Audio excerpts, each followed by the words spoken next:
Here's a map of all of the places Morgan and I have been together. It's sitting in our apartment, and I look at it every day.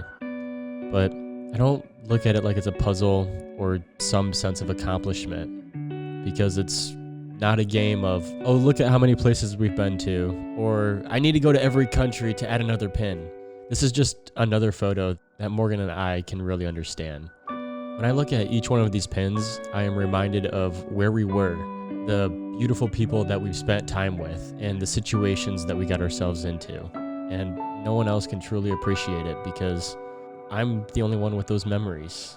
It shows me the beautiful times of South America, the island hopping excursions in Asia, and my proposal in Alaska beside our 35-foot RV. But it also shows the beauty that has yet to be experienced by us. The world is big, and I want to see more and do more. And this map reminds me of that. I don't glamorize these experiences either, because I don't want to live in the past of nostalgia. I'm just happy that these things happen because this life is crazy and I just want to enjoy every day. But I don't want to forget the past either because everything has led me to here and now, back home.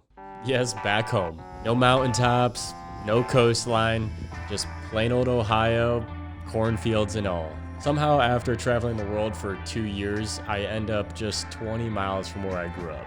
Like I said, this life is crazy. We're here because we're about to embark on an even bigger journey, and we wanted to be with our family. Because Morgan and I are having a baby in 5 weeks. I have no idea how time has flown by so fast. Que Morgan está embarazada. Tienen un vecino Morgan que ya no está viendo. Sí, estamos esperando bebé. Vamos a darle un aplauso a los chicos porque están embarazados. Felicidades, yo soy la madre. Baby Noah or Naomi will be here before we know it. We are definitely excited to say the least. 2023 was a crazy year. I had no idea it was going to end like this. We only came back to the US after leaving the Philippines because we thought I was going to start a new job in January of last year, but that fell through. So we spent some time with everyone. We took my parents out skiing, and then we looked for the cheapest flight back out of the US, and that just so happened to be Colombia. So we brushed up on our Spanish, and we left the US, I think, at the beginning of February, and we were there for a total of 4 months. So if you're following along with the videos on the channel, something might not be adding up. Yeah, I'm 7 months behind on our travel vlogs, so just give me a little break. More videos will be coming soon, trust me. I don't release them until I'm happy with the outcome, and I want to make sure that there's something I'm proud of. But I loved Colombia. It was a beautiful country, and the last video of this series should be coming out soon, so stay tuned. In June, we flew to Ecuador, and we're ready just to do some hiking and have a lot of outdoor activities. And that's exactly what we got, because I'm pretty sure we were hiking every single day there, just enjoying the breathtaking Andean mountains. We did almost get robbed in Quito, but that story's for another day. So I think we were in Ecuador for about 3 weeks, and it was the day before we were getting ready to hike Chimborazo. We were in Riobamba, and there was a bit of a feeling in the air where we got a pregnancy test. I went through a roller coaster of emotions because Morgan came out of the bathroom, says it was negative. I had a little bit of a sigh of relief, and then I picked up the test and was just right back where we were because it was positive. There was no question about it.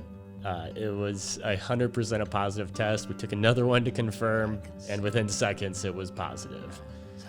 And we were scared, I don't know, a lot of emotions, and we definitely weren't prepared for that. Today's June 19th. We just got some news. We just found out that Morgan is probably pregnant. But we did still hike Chimborazo the next day, and that was awesome.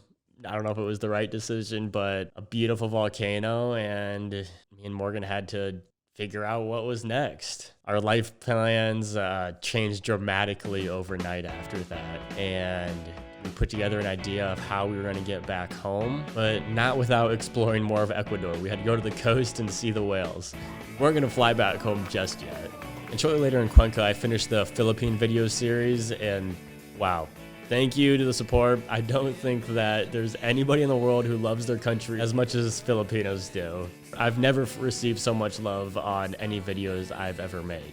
They told me to just forget those other creative outlooks, don't do any more exploring, just come back to the Philippines. And they would support me if I just made travel vlogs from the Philippines. And that's true, because I think shortly after those videos uploaded, I hit the goal of becoming a YouTube partner. It's been a long time dream of mine to just make some money from our YouTube videos, and it hasn't been a lot, but it's still awesome just to be able to say I'm a professional, right?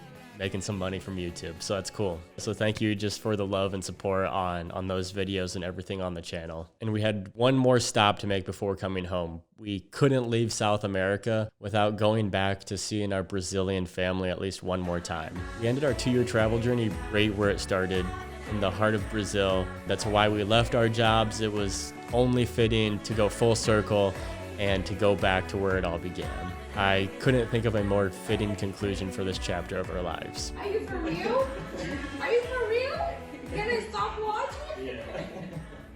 Yeah. No! No!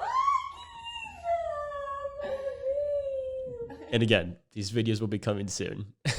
But since September, we've been home with our friends and family getting ready for this new journey, and it has not been easy. So I began job searching every day, and then eventually took a job in sales for a fiber internet company, and I've just been trying to get back into somewhat of a normal society routine of working and living a normal life. Then all of the renters decided to move out of the rental property at the same time, and that just meant endless hours of cleaning, updating, and painting to find new tenants. And then I got into a car accident, and thankfully nobody was hurt, but the car was totaled. And being back home meant that we just had weddings or some obligation to go to every weekend, which just makes time go by so much faster. We did have a great week-long trip to Arizona for Alex and Hallie's wedding. Congrats again, guys.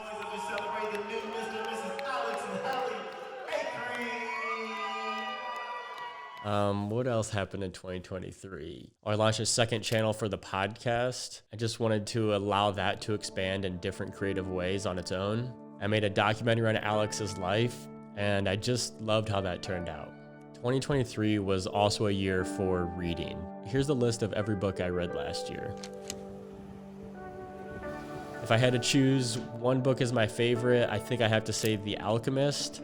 It just stuck with me, and I read it at the right time of my life to be super impactful. And along with yoga, meditation, and reading, just learning in general, a big part of that has been trying to get into stoicism and really understand and take a step back and reflect on my own life and how I'm living. One method through that, I've been doing daily readings of Ryan Holiday's The Daily Stoic.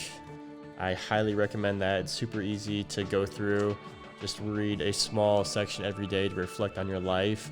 And in preparation of the baby coming, I've been doing a daily dad read, also by Ryan Holiday. It's just 366 meditations on fatherhood, love, raising kids. Super great read for parents out there. And then to focus, I'm not super diligent on, but in 2023, I continued to journal. So I don't know, I try to at least once a week, a couple times a week, I'll write down some journaling, my thoughts, dreams, anything that I have inspiration. And I got back into sketching. I just had an inspiration when we were in Brazil because I had a dream of my younger self being disappointed in me. It's a little silly, I know, that I wasn't drawing, and I thought about it like when I was a kid, that's all I did. I would draw every day, all day, and I started drawing again, so that's been super fun.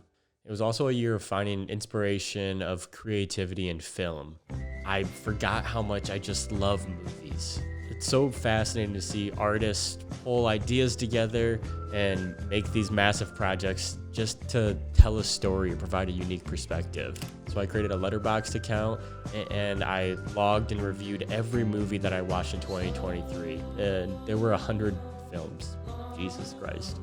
But the standout movies that I watched this year have to be Alfred Hitchcock's Psycho, Paddington 1 and 2.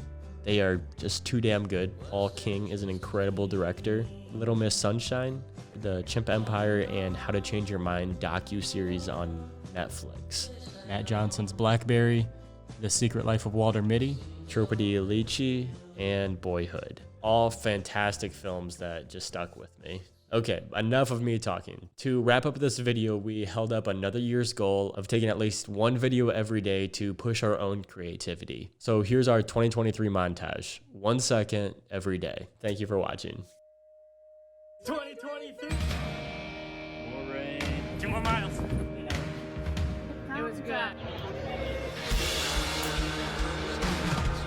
Another run.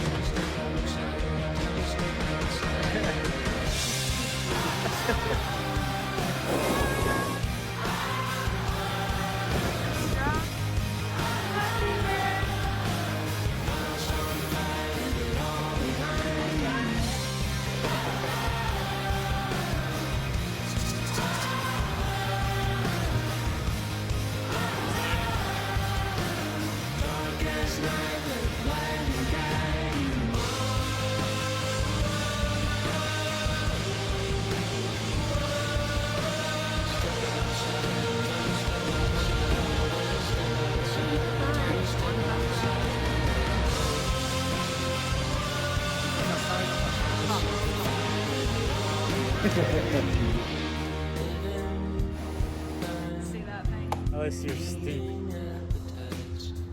The hottest sauna.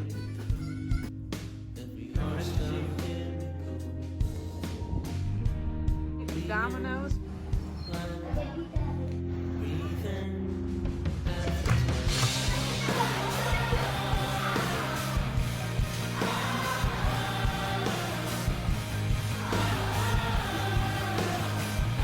That's very meditative.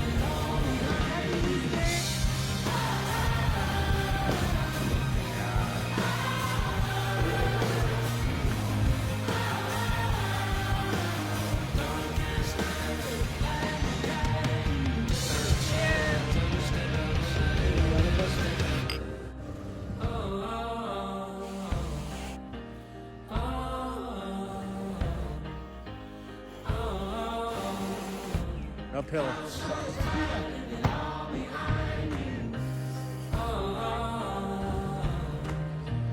On the Playa Inca.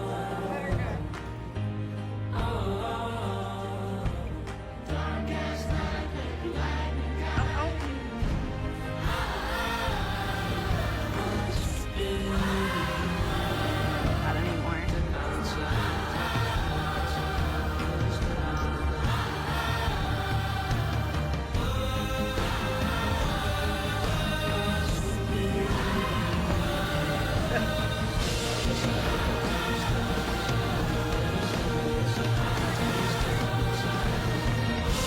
Got some root.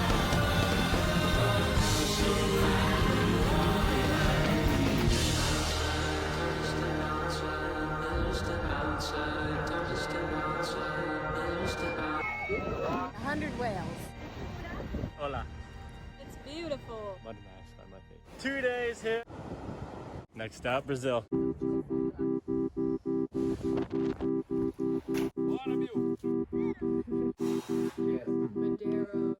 Hey!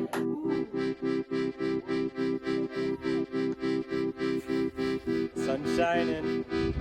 We gotta cross.